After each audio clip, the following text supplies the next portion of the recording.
Hey, it's Kevin. Welcome back to the Road Warrior video blog. Had an interesting conversation with one of my dearest friends in the world.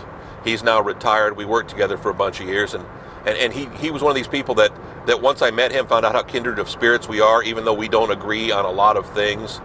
And he was always amused when I decided to leave the radio world to go into basically the internet, to go into social media, to go into doing digital marketing. And we talk about that all the time. And he said recently, and he's now retired from the radio industry, and he said, really the scourge of our existence is the internet, which then begat us social media. And as much as I want to argue, I'll be honest with you, I can't. I understand what he's saying. I mean, I still adore the internet. The internet has changed my life and put me at so much more peace. I'm never bored. I've always got somewhere to go, even if I don't leave the house. It's almost like taking a cheap trip. You can get lost on the internet and go places and do things and see the world even without leaving your house, which I know is not a good thing all the time. But when finances say you can't afford to leave the house or you don't have time to leave the house, it's always nice to be able to take that trip and explore and expand your horizons.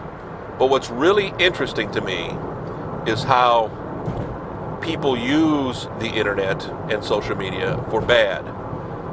I was watching an old episode of the TV show Community on Hulu the other day, and it was this episode where they were debating about man being inherently evil or inherently nice, and there is no right answer to that.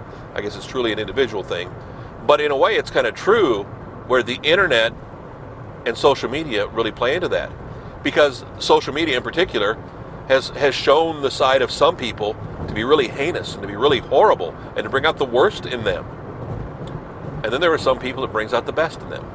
I see both sides. I see how anything can be utilized for good and evil. I'd always hoped that social media would be about bringing out more good than evil, but sadly that's not always the case. And it's kind of true that technology, while a wonderful thing, does cause a lot of harm.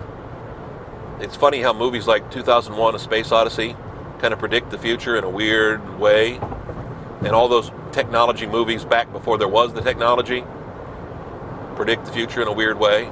I saw a TV commercial recently for Verizon where they were talking about how the technology that's in our phone, in our smartphone, has more power than what it took to get man to the moon in the 1960s. And Verizon's got engineers helping out, making sure that your internet technology is going to be even better and even stronger. And I thought to myself, what's more important? The fact that I can surf the internet faster from my phone, or what the moon landings did for America back in the day, and what we learned about outer space, and what we learned about our world, both here and there. As much as I don't want to admit it, it's kind of true. We are too connected. The internet is a great thing, but it's also a very bad thing, as is social media. It all just depends on what you do with it, I guess. Back next week, another Road Warrior. I know you can waste 3 minutes watching this. KevinMason.us, our home for all the Road Warrior videos. Also have them up on Facebook, on YouTube. There's that darn social media again. I shouldn't be complaining about the internet, which I'm not complaining, I'm just stating a fact, when I'm utilizing it for my own selfish needs. Oh, the dichotomy. See you next week, thanks.